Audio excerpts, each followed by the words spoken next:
오늘도 말씀을 깨닫는 은혜와 함께 하나님 나라를 누리는 복이 있기를 주님의 이름으로 축원합니다.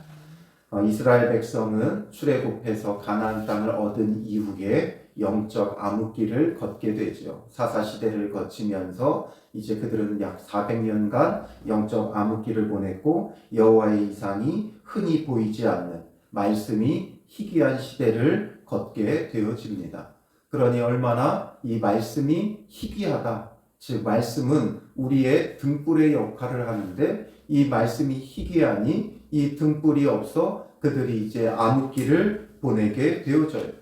그러나 하나님은 결코 그의 백성을 내버려 두지 않고 다시 찾아오세요. 그래서 다시 찾아와 이제 누구에게 나타나 주십니까? 실제적으로 이 시대의 영적 지도자의 역할을 엘리가 해야 되는데 그가 눈이 어두워 영적으로도 어두워져 버렸고, 그러므로 하나님의 말씀이 누구를 찾아와요? 엘리가 아닌 어린 사무엘을 찾아오죠.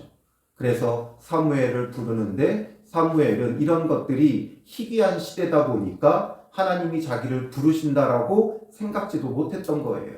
그래서 엘리에게 쫓아가니까 엘리가 처음에는 엘리도 알지 못해요. 그러다 이것이 반복되니 엘리가 하나님이 이 아이를 부르시는구나. 그러니 이제 하나님께서 너를 부르신다 하면서 다시 찾거든 말씀하옵소서 주의 종이 듣겠나이다 이렇게 하라고 알려줬어요.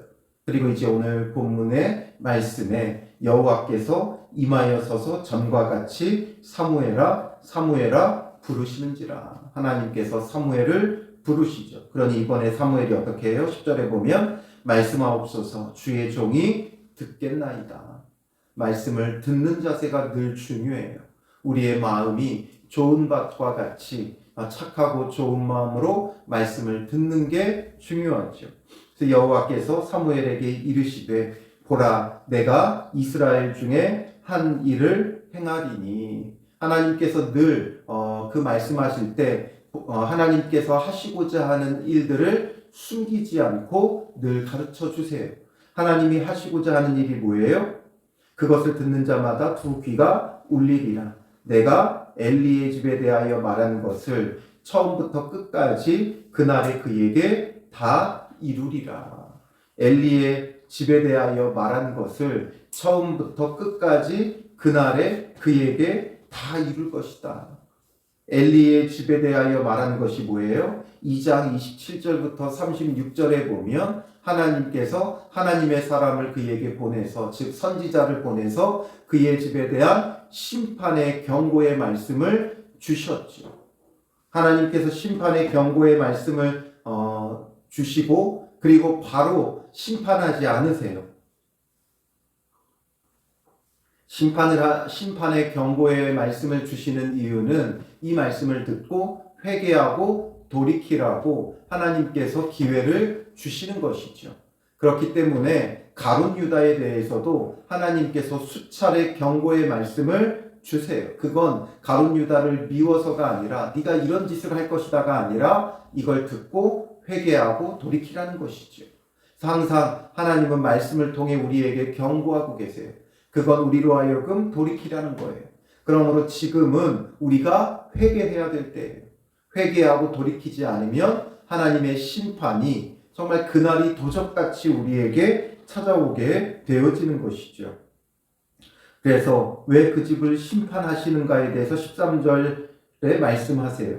내가 그의 집을 영원토록 심판하겠다고 그에게 말한 것은, 심판하겠다고 그에게 말한 것은 무엇 때문이라는 거예요? 그가 아는 죄악 때문이니. 그가 아는 죄악 때문이다. 즉 모르는 죄악 때문이 아니라, 몰라서 심판당하는 게 아니라 그가 아는 죄악 때문이다라는 거예요.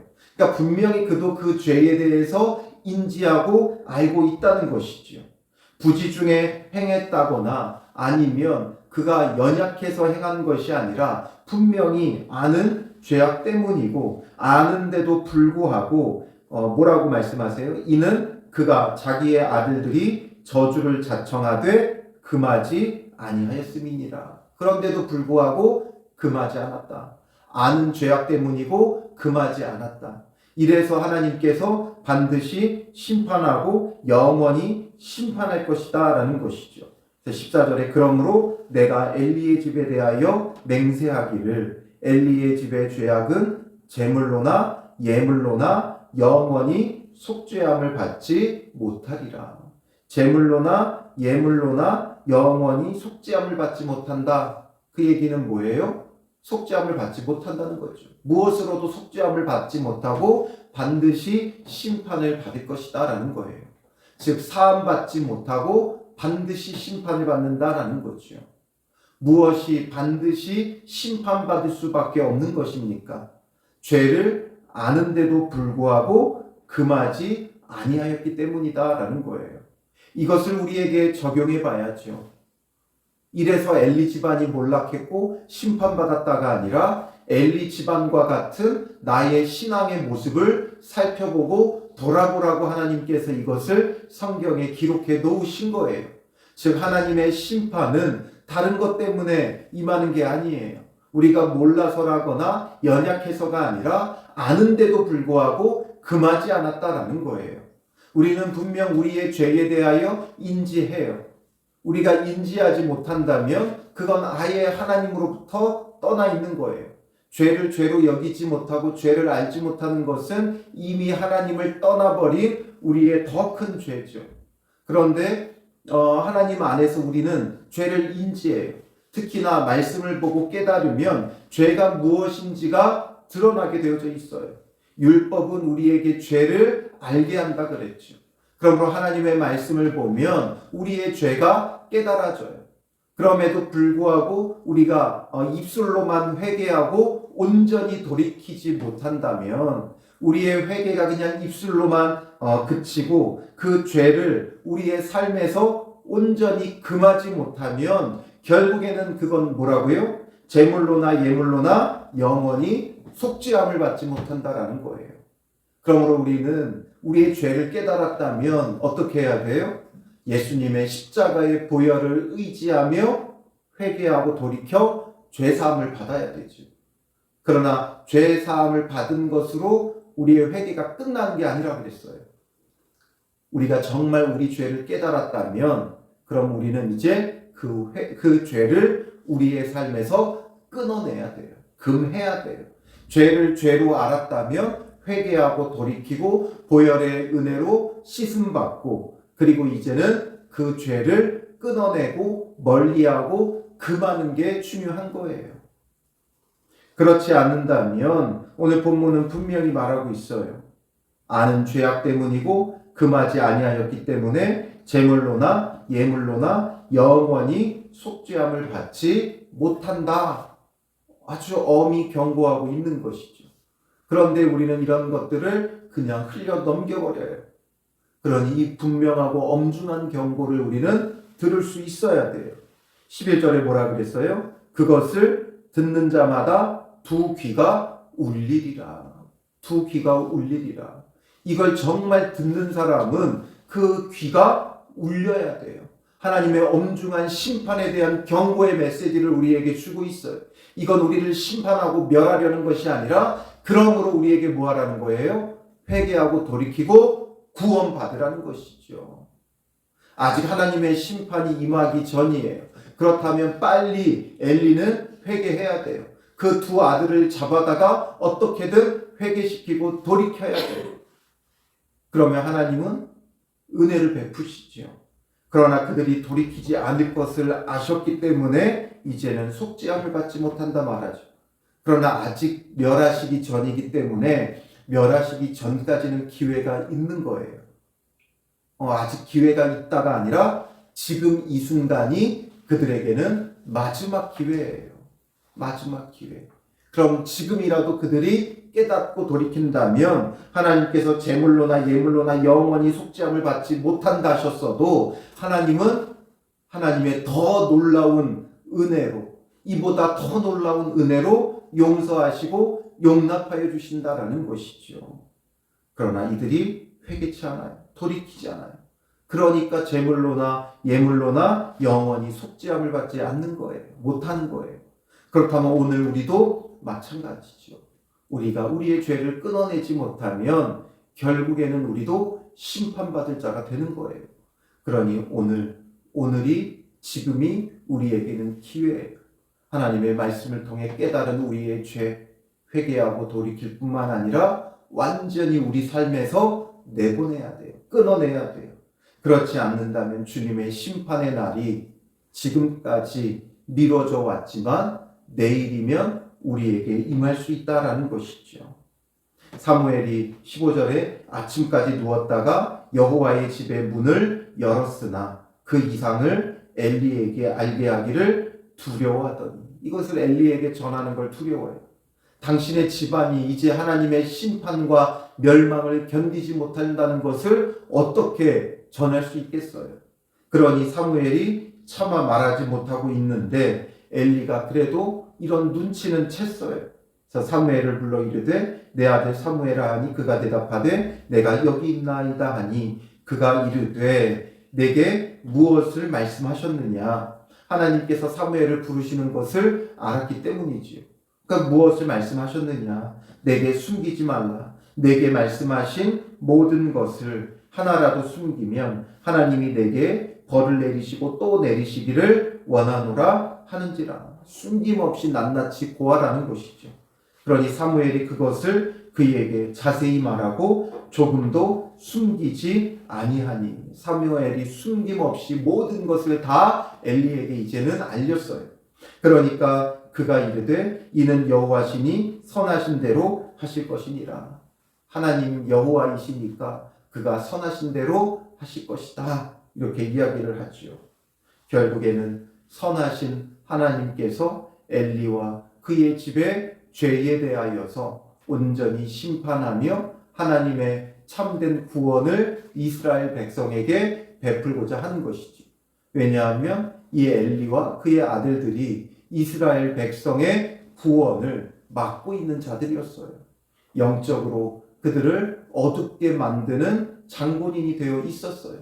그러니 하나님의 선하신 대로 그들을 심판하고 이제는 사무엘을 통해 이스라엘 백성을 구원코자 하시는 하나님의 구원의 역사가, 구속사가 계속되어져 가는 것이죠. 오늘 우리도 마찬가지예요. 우리의 구원을 가로막고 있는 것을 하나님께서 심판하고 멸하시고 공중의 권세 잡은 자를 멸하시고 그리스도 예수를 통하여 우리의 구속사를 이루어가고 계시는 것이죠. 그러니 이제는 사무엘이 자라매 여호와께서 그와 함께 계셔서 그의 말이 하나도 땅에 떨어지지 않게 하시니 단에서부터 부엘세바까지의 온 이스라엘이 사무엘을 여호와의 선지자로 세우심을 입은 줄을 알았더라. 이제 하나님께서 누구와 함께 하세요? 사무엘과 함께 하시는 거지요. 하나님이 함께 하시니까 그의 말이 하나도 땅에 떨어지지 않았다라는 거예요. 그의 말이 하나도 땅에 떨어지지 않았다. 즉 그의 입의 말은 전부 다 하나님이 주신 말들이죠. 그의 입술에 헛된 말들을 담지 않았어요.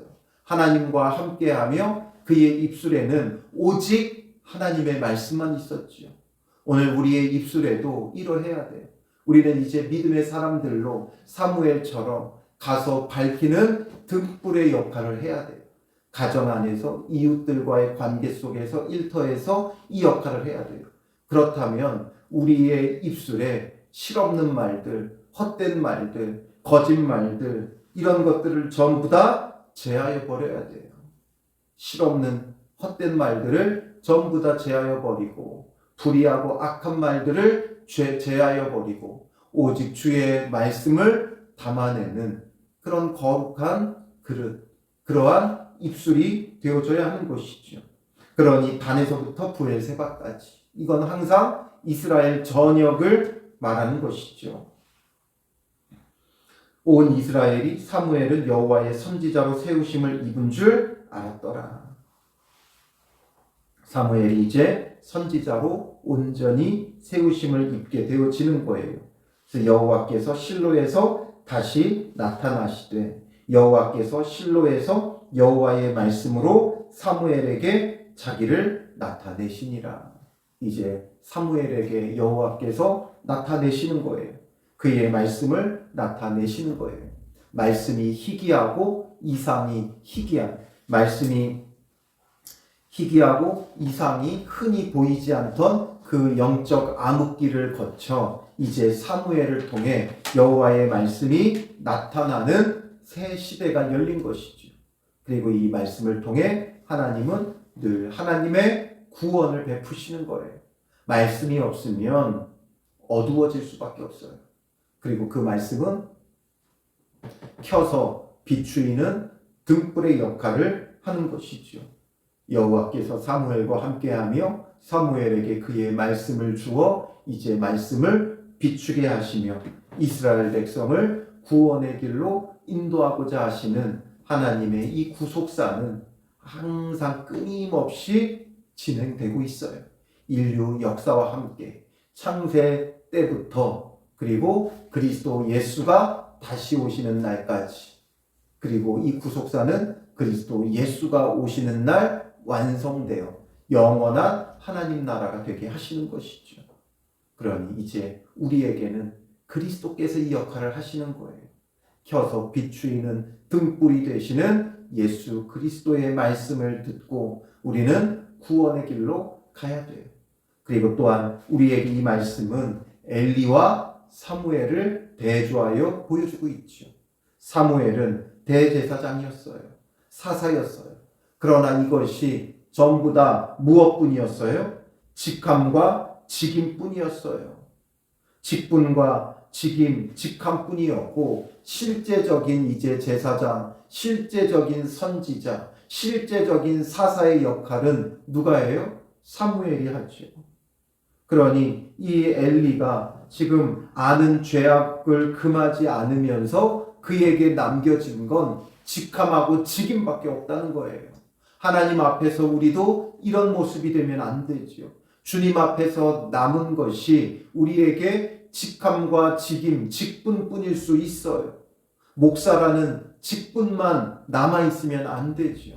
여러분들의 그 직분만 남아있는 자가 되어지면 안 돼요. 정말 주님 안에서 실제적으로 하나님의 구원을 이루어갈 자가 되어줘야 하는 것이죠. 엘리의 길을 걸으시겠습니까? 사무엘의 길을 걷겠습니까? 죄를 금하지 않으면 결국에는 엘리의 길, 하나님의 심판과 멸망을 받으며 그 직분만 붙잡고 있는 자가 되는 거예요. 오늘날 교회도 직분이 너무나 많이 넘쳐나고 있어요. 어디를 가도 이제는 제가 지난주에 베트남을 갔지만 베트남에 가보니까 한국 사람이 대부분이고 제가 체감상 그 한국 사람의 절반은 목사님, 사모님들이더라고요. 목사님에서 돌아보면 우리 노예 목사님이 아니라 모르는 목사님이에요. 사모님에서 돌아보면 우리 노예 목사님이 아니라 모르는 사모님이에요. 그러니까 이런 직함과 직분은 넘쳐나요. 교회 안에서도 장로님들이 수두룩하고 또 이제 고령화가 되면서 교회 안에 절반이 다들 가보면 권사님들이에요. 그 교회 오자마자 사람들이 전부 다 집사님 하며 집사님이라는 직분을 주죠. 그러니까 우리나라 교회에 보면 현실은 직분들은 넘쳐나요. 그러나 정말 그 직분을 감당할 자가 많지 않아요. 왜냐? 아는 죄악 때문이고 금하지 않기 때문에 그래요. 이제는 우리는 직분만 남는 자가 되지 말고 정말 그 직분에 어울리는 우리의 그리스도인의 신분에 어울리는 성도의 신분에 어울리는 그런 삶을 살아야 하는 것이죠. 우리의 말이나 행동이나 모든 것이 이제는 정말 주님의 말씀이 희귀한 자가 아니라 그 말씀이 넘쳐나는 자, 그래서 말씀을 따라 회개하고 죄를 금하고 거룩한 성도로서 온전하게 세워져 가는 믿음의 사람들이 되시기를 주님의 이름으로 축원합니다. 기도하겠습니다. 살아계신 아버지 하나님, 엘리를 통해 오늘 우리의 모습을 봅니다. 직분만 남고 눈이 어두워 아무것도 하지 못하는 엘리의 길을 걷고 있는 우리의 모습을 회개하고 돌이키는 자 되게 하여 주시옵소서. 말씀이 희귀한 자들이 되지 말게 하시고 말씀이 충만하고 말씀이 넘쳐나게 하여 주셔서 말씀을 통해 죄를 깨닫고 예수님의 보혈을 의지하며 씻음 바 되어 이제 씻음 바 된 우리가 다시 죄에 뒹굴지 않도록 죄를 금하며 온전한 회개와 돌이킴이 있는 거룩한 믿음의 사람들이 되게 하시고 우리에게 켜서 비추이는 등불이신 예수 그리스도와 그의 말씀을 통해 날마다 거룩하게 세워져 가며 그 직분에 신분에 어울리는 믿음의 사람들이 되게 하여 주시옵소서. 주의 자녀, 주의 백성답게 또 받은 직분답게 거룩하게 살아가는 믿음의 사람들 되어 하나님의 구원을 가족과 이웃에게 전하는 믿음의 사람들이 되게 하여 주시옵소서. 하나님의 구원을 가로막아 심판받을 자가 되지 말게 하시고 하나님의 구원의 통로가 되어지는 믿음의 사람들이 되게 하여 주실 줄 믿사오며 예수님의 이름으로 기도합니다. 아멘.